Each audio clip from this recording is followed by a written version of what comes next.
Hello again. So, no need to introduce ourselves again. So, it was not planned, but because of the fact that on Saturday I had an opportunity to talk to my colleague friend and former mentor on my doctoral studies, Professor Darko Tanaskovic. The discussion started in different directions, actually. And one direction was Monsignor Stanislav Hočevar, the former Archbishop of Belgrade, and you've met him today, and you heard from him today. And Professor Tanaskovic mentioned a book that he believes, and I'm looking at it and I subscribe to his point of view, is of high quality and is a great contribution to the academic and social understanding of the perception of religion, faith, and society as a whole. The book is The Landscapes of Faith, interviews with Stanislav Hočevar. His interviewer was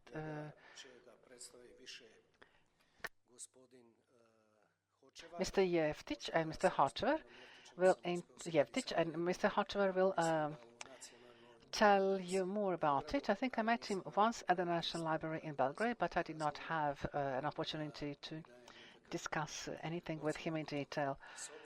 Now, since it is our honor and privilege to have Monsignor Hočevar here with us, and that I have this book in my hands, and by the way, he asked me, where did you get this book? Well, we dug it out for him. We'd like to thank Professor Darko Tanaskovic, who phoned Mr. Jeftić, and they made sure that we have 10 copies of the book. So I'd like to ask the author and co-author and the key person sharing his views in the book to tell us a few words about how the book happened and what's in the book. Monsignor Hočevar, the floor is yours.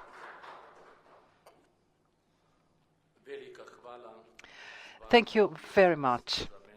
Today is the day full of surprises. I've never thought that we would be discussing this point. Allow me to say why this is a special surprise for me, because tomorrow, on the 24th of May, it'll be the day of my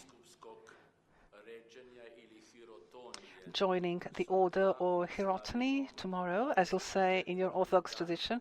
So it's the 24th of the Madonna.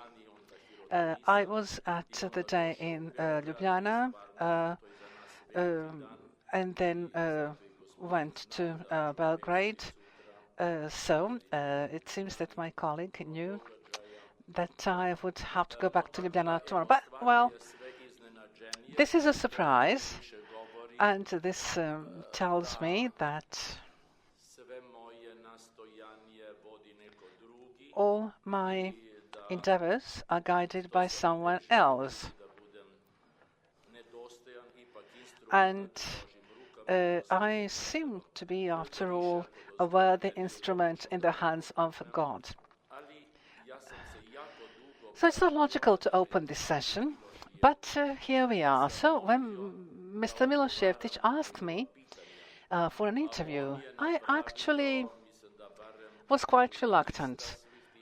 And he finally made this book. He has prepared over 200 of different interviews in the form of books. And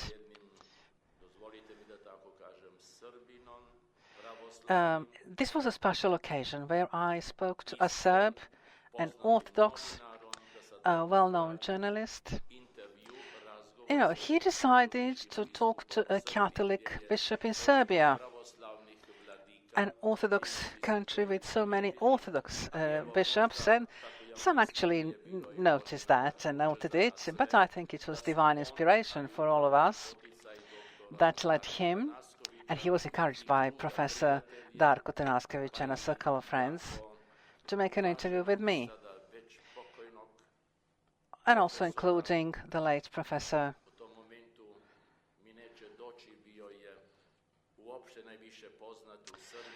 what's his name? Sorry. He's a professor of theology, and he had his programs on television. Jerotic, yes, Professor Jerotic. And also, he had his part in it. But I was actually quite surprised. I mean, just imagine the year of the Kosovo pogrom that, remember what Albanians did. It was quite surprised. And some thought actually that the Catholic Church did it on purpose. And he would come on Christmas and Easter days to our church, and he would sit with me, to encourage me. And this inspired me, actually, and I got reassured that there was an intuition, there was something that guided me towards a higher goal. So I like to thank this small circle of great people, prophets, so to say, in Serbia, who made this book happen. It's a book of conversations with me. I must admit to something else. I speak more easily than I write, and unlike many bishops who write down and prepare their liturgies, that's difficult for me. I look at people's eyes, and by looking into their eyes, I get inspired and I know what I should say. But I must admit that someone guided me by my hand when I wrote down my thoughts. I did not have the time, actually, at the time. We don't have enough time, and I was not a born author. And the questions were quite intricate, and delicate. But I think that I managed to answer, not diplomatically, but in the way that should answer someone who is in pursuit of finding truth in love and love in the truth. And that's not always easy. So if you are going to read this, readers, so what's the term in Serbian? Is it čitaoci or čitatelji? Čitaoci, readers. Okay, so you'll be the judge of the book. Even that to a Catholic, and I'm saying this on purpose, so that you understand how delicate this region is. So, a Slovenian in Belgrade, it's not easy to be a Catholic Archbishop in Belgrade, a Slovenian. Why? Because most of the people think, first of all, that most of Catholics are Croats. Slovenians are a minority, but still, we exist, and that there are so other, ethnic groups. So I'm not sure what the best solution is. Now we have a Hungarian from Serbia. So when you have a Catholic Archbishop in Belgrade, it's not easy. Because, first of all, you need to get around your own community. Most of them are Croats. Obviously, they expect that everything will be in Croatian. On the other hand, it's not easy because we Catholics do not have books in Serbian. Why? Because Serbs are Orthodox. So, historically, there has never been a need to translate all documents, the Holy Book, the liturgy books, into Serbian.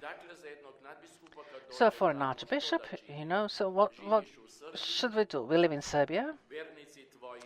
Your followers belong to other minorities, to other ethnic groups, and you are a true minority, and there are 100 other questions.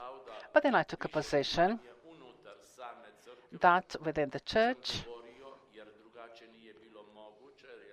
I spoke, because all books were in Croatian and Serbian. So it was another reason for me to respond to different allegations, whether I'm a Serb, whether I'm not a Serb, whether I'm more of a Serb or not, etc. In addition, some, including a high-ranking clergy of the Serbian Orthodox Church, did not want a Catholic bishop to speak Serbian for children.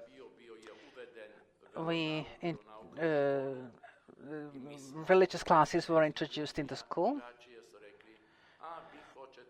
and then they said, well, you want to turn Serbs into Catholics because we use Serbian. So whatever we did, could be interpreted in different ways.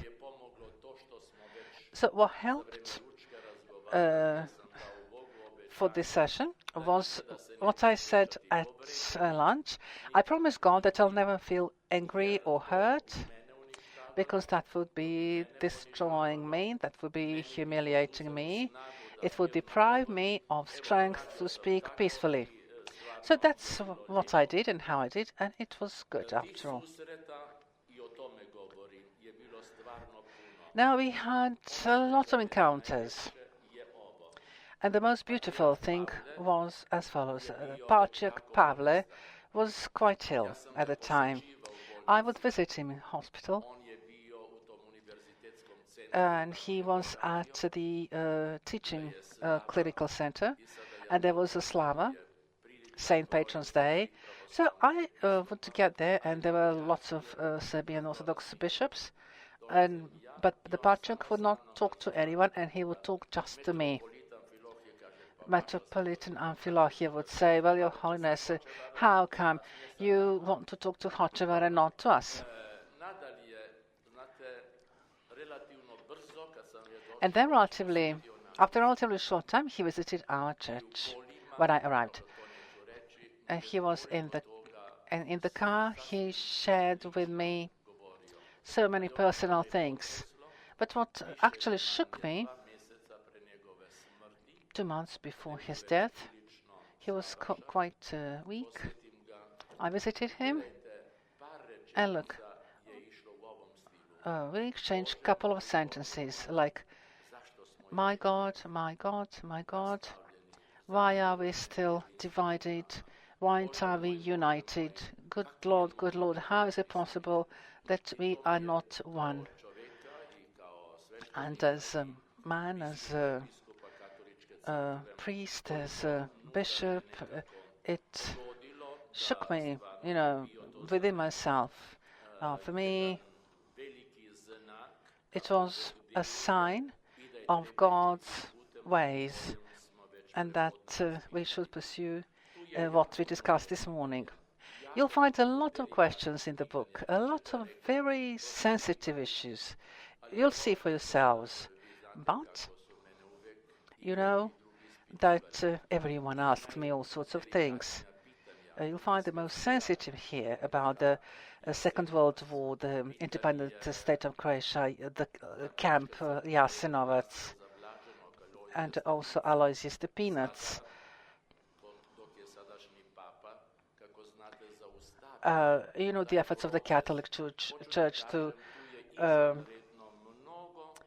beatify him. Now the current Pope stopped it. So very, very sensitive questions.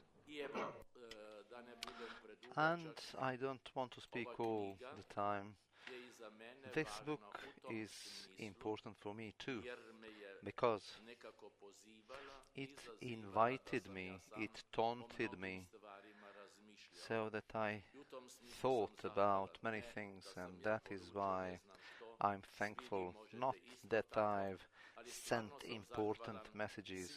Anyone can do that, but I'm really grateful to all initiators, especially Mr. Miloš Jeftić, journalist who had a wife of Slovenian origin, so that was also helpful. And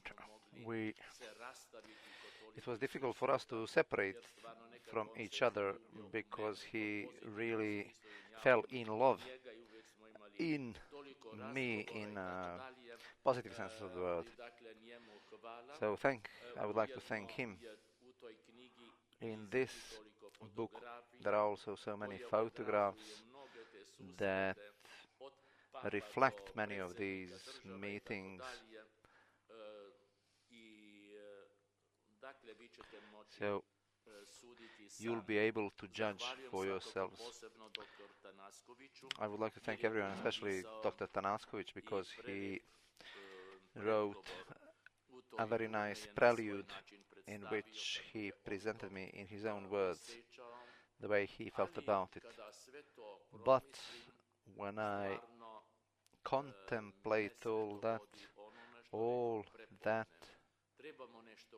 leads to the fact that we should do something. We ought to do something. We should not wait any longer. Us living in southeast of Europe, who have so many complex historical experiences here in a special way. Big religions meet, Eastern, Western branches of Christianity, Islam. We have so much experience. We should use that wealth of us and help Europe with our experience. And something else also inspired me, including now. I'm really sad that we, Slovenian people, Slavic people, have quarrels and we do not understand each other, and there are so many difficulties between Serbs and Croats and Slovenians. We sometimes find it easy to have discussion with Serbs than with Croats because there were so many conflict situations. For example, a historian, I shall not say his name, a Serb, investigated how many similar points of cooperation there were between Serbs and Slovenians, so it's worth exploring. But to go back to the main topic, we should do everything so that Slavic peoples should do more, because the divisions are so deep. We are divided amongst Orthodox and Catholics. Of course, there are other religions too. And the biggest problem is we did not find paths for greater cooperation. You may know that there was this Proto-Slavic movement, and when you read about former Đakovac Bishop Jure Strossmayer, who during the first congregation of church assembly was quite unique, and he observed his paths. He wanted unity with Russians, and these conflicts between Russia and Ukraine, we are all a little bit to blame for this. We are all leading that war because we have not found better ways of cooperation with each other and more help. That is the only reason why I accepted the invitation by Dr. Bogdan to say a few words. So take this as my wish, that all of us with traditional views of Eastern Europe, that we become prophets of unity, reconciliation, and that we give our contribution to Europe. In a way, we could say we have a bigger heart, better sense of value. We are not just merchants, we are people with hearts. That is why thank you for all these initiatives, and I hope that out of all of this there will be a movement. I've had several initiatives by now, but so far my wishes have not been granted. First, that all bishops of Orthodox and Catholic churches should meet together, and then the second meeting together with Islam community, and that we seek paths for future. Now we are not able to do that yet, but for sure there will be such day, or we will just keep ruining each other. I'll be glad if anyone reading this book would give suggestions, wishes. I am burning for it, so that there should be more understanding between us, and that we open new paths and hope for all of us. Thank you.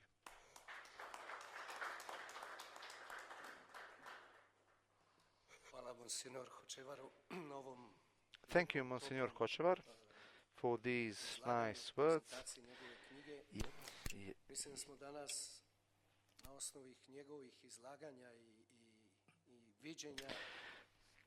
Based on this, I think we will all leave this room enriched within.